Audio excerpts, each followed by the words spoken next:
Hi, everybody. My name is Brad Kramer with Provenio Consulting. And if you have any role in your safety program at your company, probably one of the most aggravating things that you have on your plate is developing or reviewing your safety policies, right? So today I'm going to talk a little bit about developing a safety policy and what goes into that process. It's not as time consuming or as difficult as most people would think it is.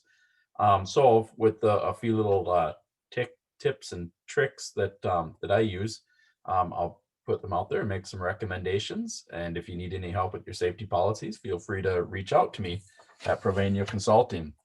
All right, so what I have right here is this is a sample policy.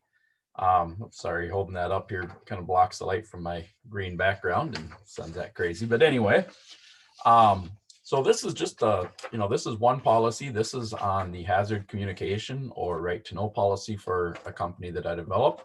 I just took off any description that would show what company that was for privacy. But anyway, so as we can see, right to know, this is just a one-page document, a one-page policy, which I believe in a lot of cases for a lot of policies is just fine. To have it shorter is better. So talking about them, how do we decide what policies we need? One great resource is if you get an OSHA standard book. No, you don't have to read the whole thing and learn about everything that's inside of it, because as you can see, it's a pretty thick book. But there's a lot in it. But what I like to do is I just recommend.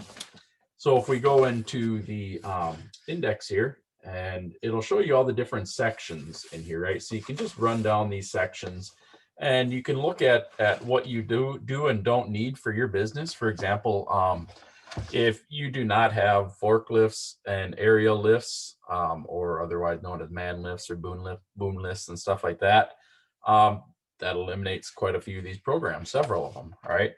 If you don't have chemicals or anything in your facility, if let's say you're a small retail store or something like that, then you don't have bulk chemicals, then for the most part, we can typically do away with having an in-depth HAZCOM program, for example.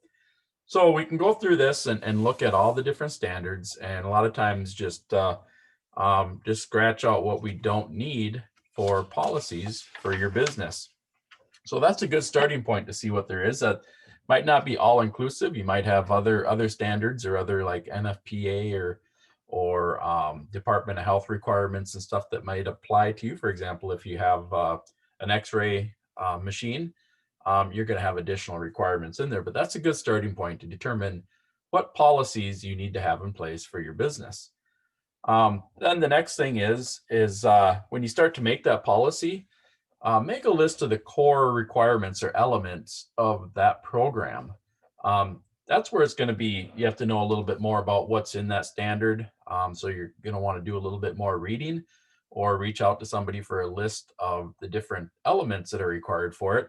And then make a list of what training is required. Is it annual training? Is it do you just do that training when an employee is first hired, or after that when there's changes, or annually? So figure out what you need for training for that element.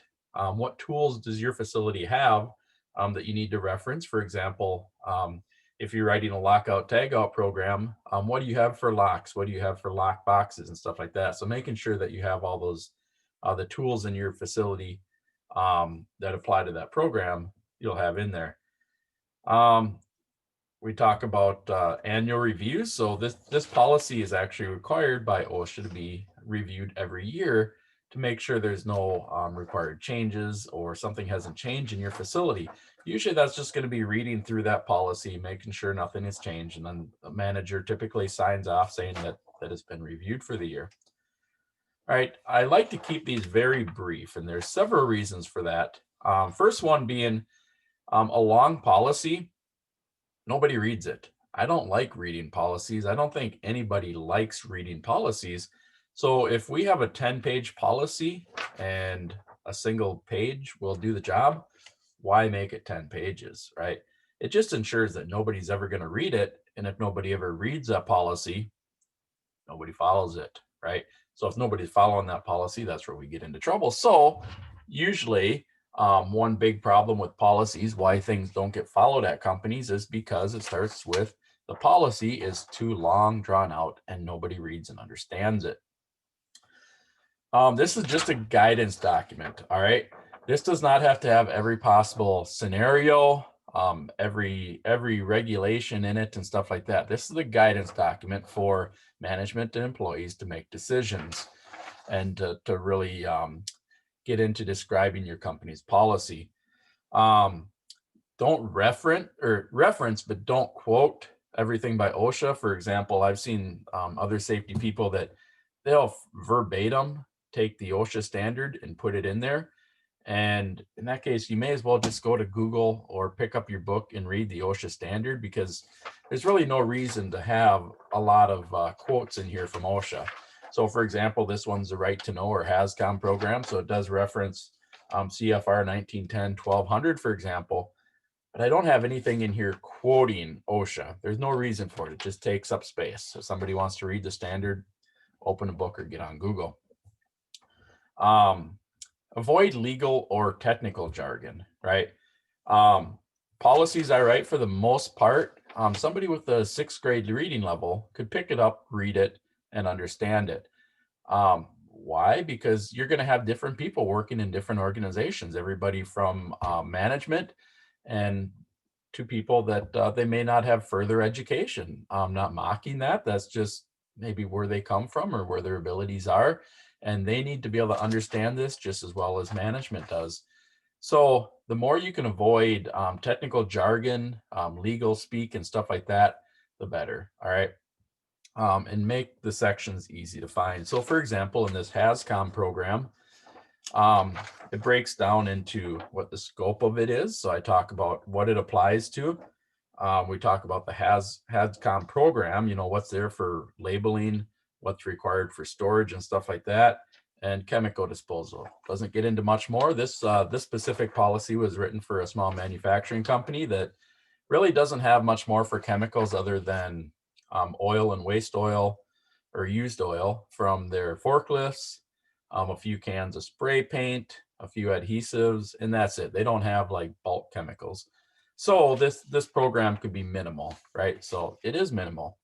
And because it's one page, easy to find, easy to read, and easy to understand, so you can apply it to your business.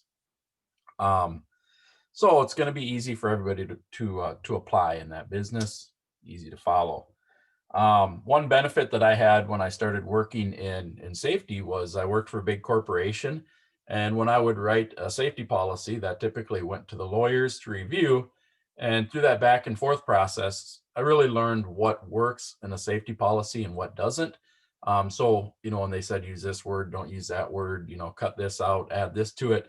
That's really a good exercise in what should be in a safety policy. So if you want to write your own policy and have somebody like myself review it, I'd love to do that for you to help you out and make sure that you can write safety policies that are going to cover your business, make sure you're protected, as well as make it easy for people to understand. So if you have any questions on how to write or implement safety policies, I'd be happy to answer those questions for you. But making these safety policies is extremely important to any business.